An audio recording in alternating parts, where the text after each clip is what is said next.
Breaking news చూస్తున్నాం. YCP MLC Anant బాబుకు కోర్టులో మరో ఎదురుదెబ్బ తగిలింది. సాక్షులను బెదిరించిన కేసులో బెయిల్ ఇచ్చేందుకు నిరాకరిస్తూ అనంత్ బాబు రెగ్యులర్ బెయిల్ పిటిషన్ను కోర్టు కొట్టివేసింది. హత్య కేసు దర్యాప్తు కీలక దశలో ఉన్నందున బెయిల్ ఇవ్వొద్దన్న పీపీ వాదించగా ఏకీభవించిన న్యాయమూర్తి బెయిల్ పిటిషన్ కొట్టివేస్తూ ఉత్తర్వులు జారీ చేశారు. ప్రస్తుతం సాక్షులను బెదిరించిన కేసులో అనంత్ బాబు రాజమండ్రి సెంట్రల్ జైలులో రిమాండ్ ఖైదీగా ఉంటున్నారు. ఇదే అంశానికి సంబంధించి మరింత సమాచారం మా స్పెషల్ కరెస్పాండెంట్ వర్మ అందిస్తారు. వర్మ, చెప్పండి, అనంత్ బాబు బెయిల్ పిటిషన్ రద్దుపై ఉన్న అప్డేట్స్ ఏంటి తెలియజేయండి.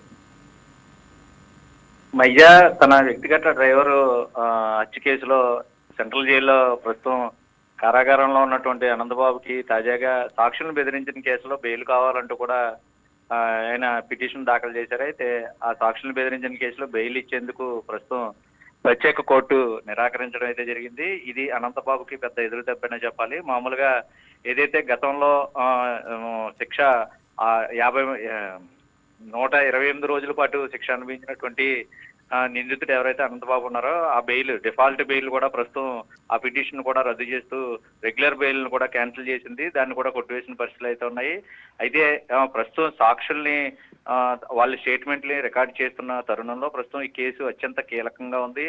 ఈ నెల 30 లోపు పూర్తిగా కూడా ఈ కార్యక్రమం అంతా సాక్షుల్ని విచారణ చేయాలి పూర్తి స్థాయిలో అంటూ కూడా సుప్రీంకోర్టు గైడ్ లైన్స్ ఆధారంగా ప్రస్తుతం సాక్షుల్ని విచారిస్తున్నారు. మొదట 2 రోజుల క్రితం ఏదైతే వీధి సుబ్రహ్మణ్యం డ్రైవర్ ఎవరైతే చనిపోయారో ఆ చనిపోయిన వీధి సుబ్రహ్మణ్యం తల్లిదండ్రుల్ని, అటు తర్వాత భార్యని, తర్వాత వాళ్ళ స్నేహితుల్ని ఈ రోజు విచారణ అయితే చేశారు. మరికొంతమంది సాక్షులను కూడా 26వ తేదీలోపు, అంటే ఈ నెల మే 26వ తేదీలోపు ఇదంతా విచారణ చేసి సాక్షుల్ని, కుటుంబ సభ్యుల్ని, స్నేహితులను అందరినీ విచారణ చేసిన తర్వాత ప్రత్యేక నివేదిక తయారు చేసి అది నివేదిక రూపంలో ఇవ్వాలని చెప్పి కూడా ఇప్పటికే సుప్రీంకోర్టు ఆదేశించిన నేపథ్యంలో ప్రస్తుతం ఈ కార్యక్రమం అంతా ఈ నెల 30 లోపు ముగించేందుకు పూర్తిగా కూడా రాజమండ్రి ప్రత్యేక కోర్టు కార్యాచరణ అయితే రూపించింది. అయితే హత్య కేసు కీలక దశలో ఉన్నందుకు కాబట్టి సాక్షులను కూడా ఒకవైపు విచారణ చేయాల్సి ఉన్నందున బెయిల్ అయితే ఇవ్వద్దని ఏదైతే పబ్లిక్ ప్రాసిక్యూటర్ ముప్పాల సుబ్బారావు వాదనలు వినిపించిన నేపథ్యంలో పూర్తిగా కూడా దాన్ని ఏకీభవిస్తూ పీపీ వాదనలకే సమర్థిస్తూ రాజమండ్రి ప్రత్యేక కోర్టు బెయిల్ హత్య కేసు కీలక దశలో ఉన్న నేపథ్యంలో బెయిల్ అయితే ఇవ్వకూడదని కూడా నిర్ణయించుకుని తీర్పు అయితే వెల్లడించడం జరిగింది.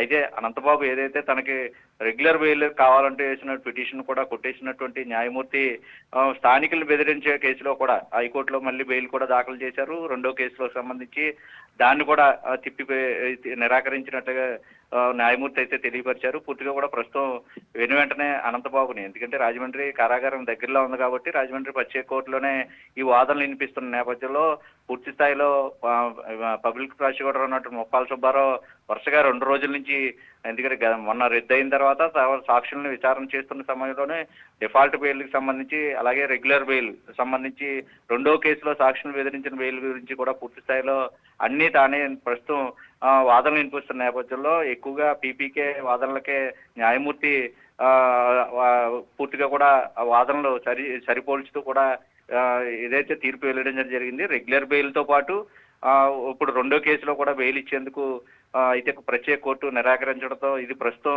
అనంతబాబుకి ఎదురు దెబ్బనే చెప్పుకోవాలి.